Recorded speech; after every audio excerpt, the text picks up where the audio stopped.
मंजिल उन्हीं को मिलती है जिनके सपनों में जान होती है।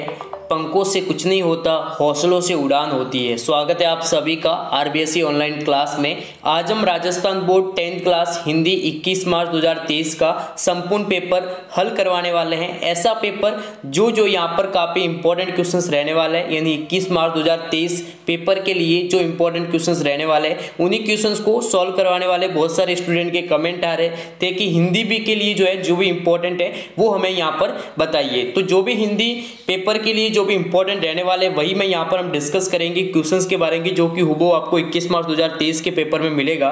तो अभी तक आपने हमारे इस वीडियो को, इस क्लास को लाइक नहीं किया तो दीजिए, चैनल को सब्सक्राइब करके बेल आइकन को प्रेस कर दीजिए। और यहाँ पर हमारा जो है टेलीग्राम जो चैनल है उसको ज्वाइन नहीं किया तो जरूर ज्वाइन करें। काफी महत्वपूर्ण टेलीग्राम चैनल है जहाँ पर आपको इंपॉर्टेंट पेपर की जो पीडीएफ है आपको डाउनलोड करने का यहाँ पर मिल जाएगा, और वहाँ पर इंपॉर्टेंट क्वेश्चंस भी जो है टाइम टू टाइम यहाँ पर अपडेट कर दिए जाएंगे। तो आपको सबसे पहले क्या मिलेगा यहाँ पर क्वेश्चंस पेपर में, सबसे पहले आपको एक गद्यांश देखने को मिलेगा जिसको आपको क्या करना है, ध्यानपूर्वक पढ़ना है और जो दिए गए जो प्रश्न है उनका आपको आंसर देने की कोशिश करनी है, यानी आपको लिखना है। सामान्यतः ईश्वर के दो रूप है, सगुण और निर्गुण। जब परमात्मा को निराकर आज अनादि सर्वव्यापी गुणाती अशोर अगोचर सूक्ष्म मानकर उसकी विवेचना की जाती है तो उसे निर्गुण ब्रह्मा कहा जाता है। यानी इसमें सगुण और निर्गुण गुणा जो भगवान है उनके बीच में जो अंतर है, जो यहाँ पर उनकी परिभाषा है वो बताई गई है। तो सबसे पहले तो यहाँ पर उपयुक्त गद्यांश का उचित शीर्षक क्या होगा। नए पेपर पैटर्न के अनुसार आपको ऑप्शंस मिलेंगे, ठीक है। ये यहाँ पर इंपॉर्टेंट क्वेश्चन है इसलिए मैं आपको बता रहा हूँ, ठीक है। बाकी ये यहाँ पर काफी इंपॉर्टेंट रहने वाला है। तो यहाँ पर अब की बार नए पेपर पैटर्न के अनुसार आपको ऑप्शंस मिलेंगे। शीर्षक एक होगा सगुण या निर्गुण, ईश्वर के रूप, या फिर ईश्वर की महत्वाकांक्षा, या फिर सगुण व निर्गुण गुण में अंतर। तो इस प्रकार से यहाँ पर क्या हो सकता है, इस प्रकार से आपको ऑप्शंस देखने को मिल सकते हैं। तो यहाँ पर उपयुक्त गद्यांश का उचित शीर्षक जो है आपको लिखना है। तो इसमें यहाँ पर क्या बताया गया है, ईश्वर के बारे में बताया गया है। तो यहाँ पर ईश्वर ही क्या होगा, इसका एक मेन टाइटल हो जाएगा, ठीक है। ईश्वर ही क्या होगा, उचित शीर्षक होगा इस गद्यांश के लिए। नेक्स्ट यहाँ पर आप देख सकते हैं निर्गुण जो ब्रह्मा की जो दो विशेषता बताई है वो आपको लिखनी है। तो आपको यहाँ पर पैसेज में मिल जाएंगे कि निर्गुण जो ब्रह्मा है उसकी क्या क्या विशेषता है, ठीक है। यहाँ पर आपको मिल जाएगी, ठीक है। यहाँ पर आपको कोई करने की आवश्यकता नहीं है।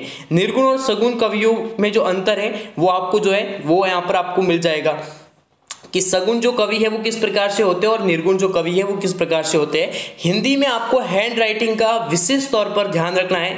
हैंड राइटिंग अच्छी होनी चाहिए। हिंदी में लिखने का तरीका कहीं ना कहीं बहुत ही मायने रखता है आपकी स्कोरिंग को बढ़ाने के लिए। इसलिए हिंदी में आप जितना चाहे आराम से लिखें और जितना हो आप अच्छे से जो है लिखने की कोशिश करें। बेस्ट से बेस्ट हैंड राइटिंग सुधारने का जो है जरूर प्रयास करें, क्योंकि बहुत ही जरूरी है। आपकी हैंड राइटिंग कहीं ना कहीं बहुत ही मायने रखती हैं आपके स्कोर बढ़ाने में। फिर आपको नेक्स्ट क्वेश्चंस मिलेगा वो एक पद्यांश से मिलेगा, यानी एक पद्यांश दिया जाएगा, उनमें से आपको क्वेश्चंस के आंसर करने होंगे। फूलों की राह पुरानी है, सूलों की राह गई साथी, सुमनों के पथ पर चरणों के कितने ही चिन्ह पड़े होंगे, लालाई फिर चलने को कितने ही चरण खड़े होंगे, पर गेल असूती सूलों की जो सूमे वही जवानी है, जो लहू सिस कर बढ़ते हैं उनका भी कुछ रवानी है, जीवन की साह पुरानी है, मरने की साह नहीं चाहती, और फूलों की राह पुरानी है, सूलों की राह नहीं साथी। इस प्रकार से यहाँ पर पूरा का पूरा यहाँ पर दिया गया है। अब इसमें आपका जो भी उचित शीर्षक है, कौन सी राह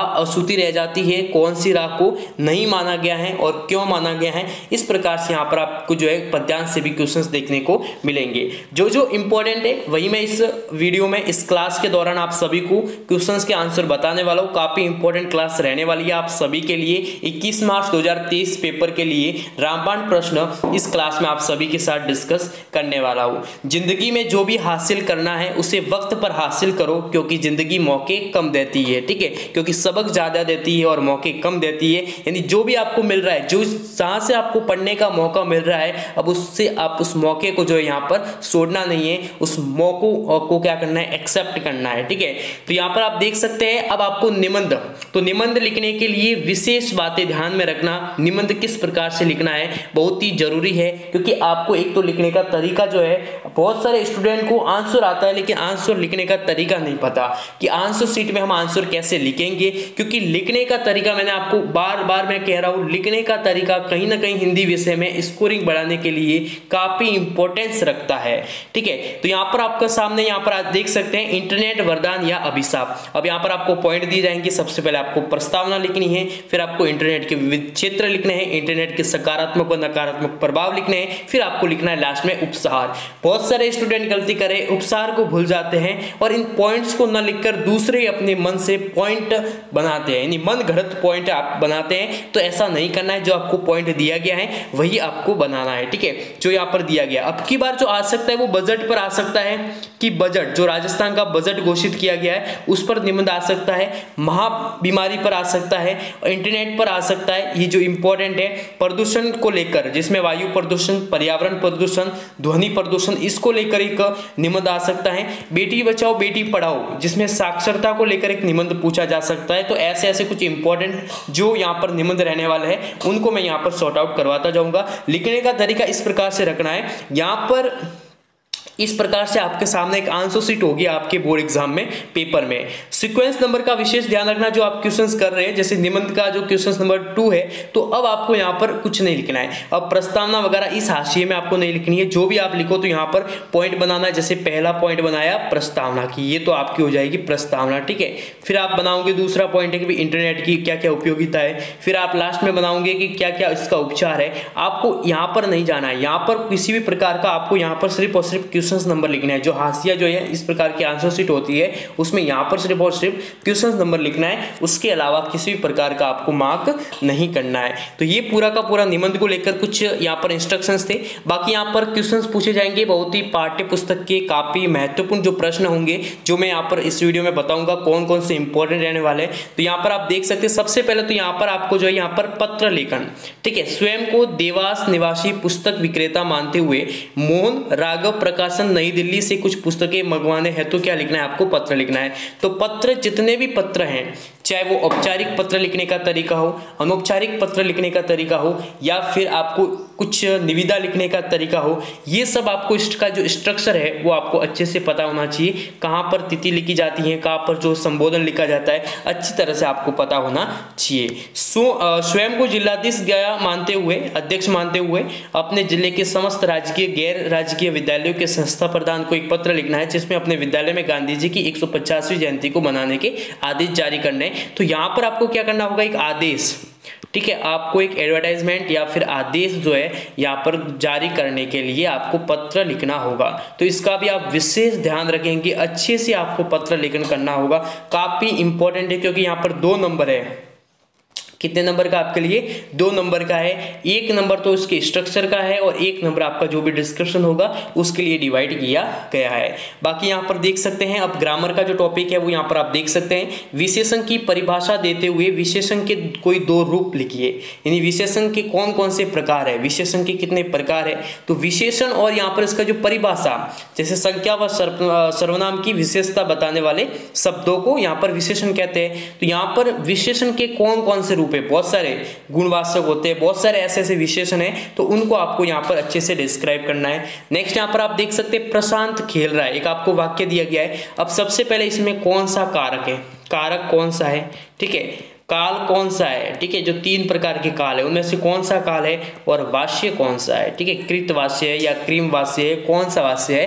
तो यहाँ पर प्रशांत खेल रहा है, तो ये कौन सा कार्य है, कृत, कर्ता कारक, कौन सा कारक है, कर्ता कारक, और ये वर्तमान काल का है क्योंकि अभी क्या कर रहा है, खेल रहा है, ठीक है। और कौन सा वाष्य है, कृतवाच्य है, ठीक है, कौन सा वाष्य है, कृतवाच्य है। तो ये आपका इसमें जो है विशेष तौर से आपको ध्यान रखना है। समास में जितने भी समास हैं उन सभी की परिभाषा, उन सभी की विशेषता और एक एक सभी समास के उदाहरण जो है आपको जरूर याद होनी चाहिए। जैसे द्वंद्व समास है, द्वंद्व समास का उदाहरण क्या होगा, माता पिता, और इसकी जो परिभाषा क्या रहेगी कि उदाहरण सहित समझाइए। तो द्वंद्व समास जो है ऐसा समास जिसमें दोनों पद क्या होते हैं, प्रधान होते हैं। इसकी परिभाषा आप जो है अच्छे से समझिए। दोनों पद जिस समास में, दोनों पद समास में समान होते हैं, यानी दोनों पद समान होना, दोनों पद प्रधान होना, ठीक है, दोनों पद प्रधान होना क्या है, कौन सा समास होगा, द्वंद्व समास होगा, ठीक है, द्वंद्व समास होगा। उदाहरण सहित बताइए, माता पिता कर सकते हैं आप, ठीक है, माता पिता। बहुत सारे ऐसे ऐसे उदाहरण हो सकते हैं जिसमें दोनों ही पद क्या रहते हैं, प्रधान रहते हैं, यानी एक पद ना होने पर उस जो भी यहाँ पर शब्द होता है उसकी यहाँ पर सार्थकता नहीं रहती है। तो यहाँ पर द्वंद्व समास का है। इसी प्रकार से द्विगु समास, तत्पुरुष समास, बहुब्रीहि समास, अव्ययभाव समास, कर्मधारय समास, जितने भी समास हैं उनके जितने भी उदाहरण हैं उनको अच्छे से कंट्रास्ट कर लेना। वाक्यों को शुद्ध करने का लिखना है कि रमेश की तो अक्कल मर गई है, घर पर सब सकुशल है, ठीक है। तो ये पूरा का पूरा जो वाक्य है वो अशुद्ध है, तो उसको आपको क्या करना है, शुद्ध वाक्य में कन्वर्ट करना है। यानी इनका शुद्ध जो वाक्य है वो क्या रहेगा, आपको अच्छे से यहाँ पर आना चाहिए। निम्नलिखित मुहावरे का अर्थ यहाँ पर आप देख सकते हैं, जो आप सभी का क्वेश्चन है, आसमान सिर पर उठाना। तो यहाँ पर क्या करना, शोर मचाना, क्या हो जाएगा इसका, शोर मसाना, इसका जो यहाँ पर सही आंसर हो जाएगा।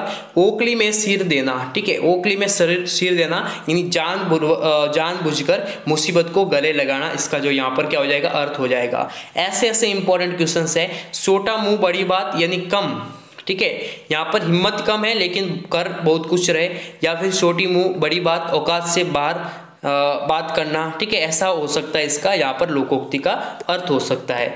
नेक्स्ट यहाँ पर आप देख सकते हैं, आपको पद्यांश की सप्रसंग व्याख्या, और आपके यहाँ पर स्कोरिंग वाले जो यहाँ पर जो सेक्शंस है वो यही है।